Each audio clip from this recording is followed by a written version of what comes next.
Hey, good afternoon, everybody, and welcome back to A Foodie's Guide to Fasting. As promised, today I'm back with a video talking about exercising on OMAD and intermittent fasting, specifically when you're on OMAD and whether you should exercise or not. Again, I'm not a health professional. I don't claim to be a health professional, but I would advise that before you embark on any kind of lifestyle change or any kind of eating program that you do, consult with your doctor to make sure that said program is the right program, not only for your fitness goals, but also for your lifestyle and health at this particular phase in your life. Before we get started, I just want to thank you all. For those of you who are joining us for the first time, thank you and welcome to my channel. For those of you who are returning, welcome back. I appreciate you so much. I did want to mention I have seen a lot of traffic to my channel, which I'm really grateful for. But I just want to remind you guys, if you're just coming in, please, if you haven't done so already, please subscribe and like the video.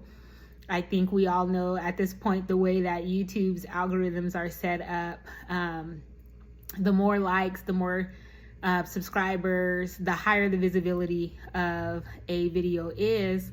And as a creator, I would just like this information to get out to more people who may be needing the information. So if you haven't done so, please take a chance right now and go ahead and hit that like button for me and subscribe. As I mentioned today, I wanted to talk about exercising while intermittent fasting and participating in OMAD, but specifically I wanted to talk about exercising while on OMAD.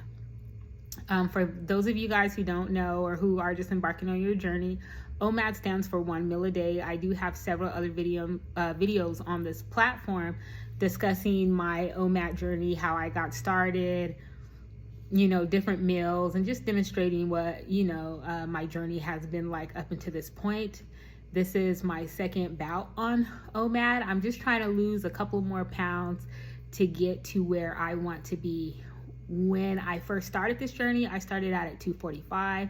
Currently, as of today, I weigh about 166, 167 pounds. Have been a little bit smaller than this, kind of trying to get back to that area, but just depending on how I feel and how I feel like I look, I'll decide to stop my journey when I feel like it's appropriate for me. I did want to come on here and talk to you guys today because when I first started my weight loss journey, one of the things that I struggled with participating in OMAD was the notion that you shouldn't really exercise while you're participating in OMAD. And if you do exercise, you need to keep that exercise down to a minimum. I struggled with this. Even though I've carried weight for the majority of my life, I've always been relatively active. My mom put my sister and I in track when we were really young. And so I started out running, early in my life, and that kind of set the precedence for how I treated my physical health going forward. I did gain weight at an early age, but even from childhood up into adulthood, I've always been relatively active. Haven't always made every sports team that I tried out for, but I did play softball in high school, was active, in different areas in school, and just in my personal life going forward and into college. I always was a frequent visitor to the gym, always jogged in my community, and still like to jog and still like to participate in things like walking and things, of that nature, just to keep myself physically active. So again, like I said, I did struggle. There is a great channel on YouTube by the name of OMAD Revolution, which is where I got started and where I got a lot of my information from. When you first start on your weight loss journey, intermittent fasting, and specifically with OMAD, you do want to be careful about working out. The larger you are, the less I would recommend working out. And by larger, I mean if you have more than 100 pounds or so to lose, you don't want to start out trying to, do strenuous exercise along with these idea of counting calories and really putting yourself into a calorie deficit. We use calories every day to do normal things. Just for normal brain function, it expends calories. To walk from here to there, from the couch to the kitchen, outside to get the mail, you're expending calories. So when you are participating in OMAD and intermittent fasting, you are consciously putting yourself into a calorie deficit, which means that your body by default is going to have less calories to count on to do the things that it needs to do. The larger that you are, the more your body's going to look for those calories to expend. One of the things that, I learned from OMAD Revolution and just also in my own journey was that when you are doing strenuous, that word's going to get me today, strenuous exercise, your body is producing more cortisol. Cortisol is something that when it is heightened in your body, sends your body into like a shutdown, into a protective mode. So if you are expending a lot of energy at the gym and already operating on minimal calories or doing strenuous exercise, your body is going to prohibit you from losing the amount of weight that you need to do. Your heart rate is elevated. It's not too far from being on an adrenaline rush. Your body is being super protective of your fat stores. It's being super protective of your energy. So by default, it's going to set to regulate your heart rate and thereby slow down your weight loss progress. I didn't believe that at first, but somewhere along the lines in the early part of my journey, I'd say after I lost about 10 pounds or so, I started to uptick the exercise, in my daily routine. And I had about 2 solid weeks of going to the gym and running every day and lifting weights and doing things that I had become accustomed to doing, only to find out that over the course of those 2 weeks, I didn't lose a single pound. It was very frustrating for me, but I, distinctly remember the gentleman on the channel saying that if you do participate in strenuous exercise, you are going to inhibit your weight loss progress. And I'm here to report today it's true. So it really is just like anything else, like creating your calorie deficit. You need to get yourself in the mind frame, especially when you have 100 pounds or more to lose, all the way down to a good 60, 50 pounds. You want to be cognizant of the weight that you're losing, but you also want to give your body the best opportunity to lose that weight. So know that in the beginning, you're not going to be able to do a lot of exercising. You're not going to be able to do a lot of physical activity if you want to see the results that you want. And by results, I mean keeping your body in a rested state while creating a calorie deficit, expending the calories that you need to do without sending your body into a panic mode. I can tell you that as I did start to take the weight off, I did increase my amounts of exercise. And by increase, I mean I would go to the gym at least twice a week and walk briskly on the treadmill. Also too, I just didn't want to suffer the recourse of not exercising in certain areas. I do carry a lot of the weight on the lower part of my body. So I might have targeted exercises where, I would do some squats without weights or on a weighted squat machine, or maybe work out on my arms. But when I did work out on those things, especially with exercises having to do with my arms and, my back and things of those nature, I kept my weight amount down to a very low level. And I would suggest you do the same. So by a low level, I mean 2 pounds at the minimal, 5 to 8 pounds at the most, really somewhere around 5 pounds, just to keep muscle tone on my body and not just become completely, loose in my muscle tone, just to maintain.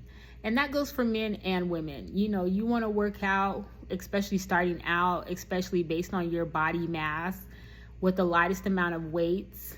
It's still quite effective. We think that heavier weights equals, more muscle and more increases our ability to get results, but it's the consistency, it's the exhausting of that muscle, it's that tear amount that you're putting in that muscle tissue that's really going to give you the results that you're looking for. And that doesn't always have to be with a very heavy or strenuous weight.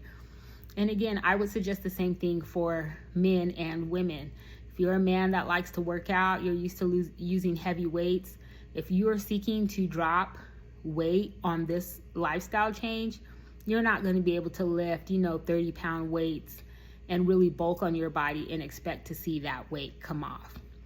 I'm speaking from personal experience. I'm a person who, when I'm not trying to keep my weights down to a minimum, I will easily get up to 10, 12 pounds. And I was not seeing results when I did that. Again, I would encourage things like walking, just getting out, getting that fresh air in your lungs, keeping your blood flow going, using light weights. I'm not going to lie to you.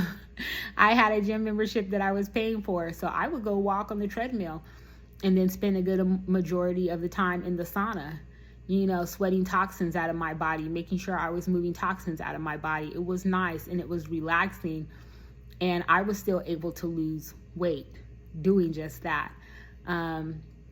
People who have pools in your area, swimming is also a nice alternative to very strenuous exercise.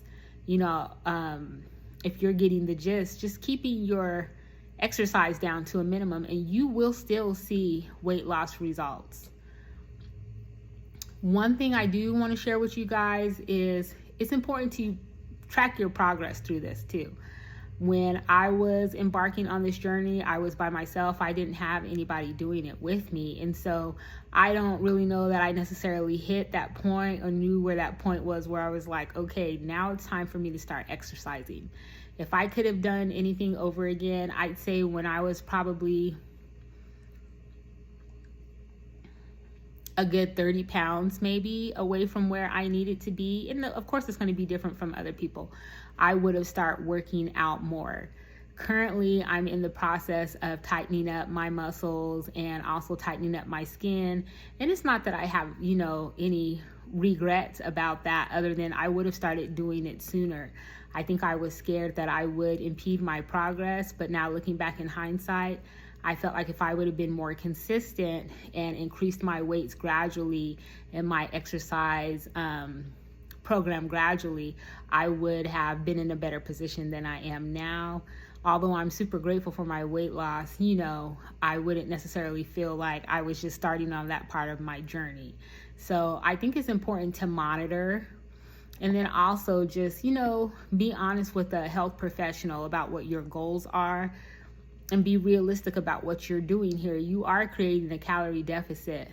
You are going to expend those calories, especially in the beginning when, you're first starting out and also depending on how much you weigh. A person that only has 20, 15, 10 pounds to lose who's seeking to do OMAD and to do intermittent fasting, it's completely possible to still lose weight while doing those, it's still completely possible to lose weight while participating in that lifestyle. But a person of that body mass, it might be a little bit slower for them because they have less fat tissue to lose. And not only that, their body has a higher tolerance and a higher level and can take on that stress more. So the smaller you get, the more exercise you can usually incorporate. But also know the smaller that you get and the more exercise that you incorporate, it's going to slow down your weight loss process and sometimes maybe stop it. So, that would be a good time to reevaluate how much exercise you're really doing. To summarize, and when you're just starting off on intermittent fasting, you don't want to do a lot of exercise, strenuous exercise especially. That's the time for you to figure out what your body's tempo is, what this program is going to look like for you in the long run. But enjoy the time while you have it. Take care of your body, take care of your skin. Again, going forward, I'm going to have more topics that I'm talking about on this channel. I just wanted to stop in here today and talk about that because I know a lot of people will struggle with that. But no, exercise is not completely prohibited, but keep it down to a super minimum when you're first getting started. As always, if you have questions or comments, please leave them down below. I would love to hear from you all and just to see where you are in your OMAD and intermittent fasting journey. Again, please like and subscribe, and I'll see you in the next video, okay? Bye.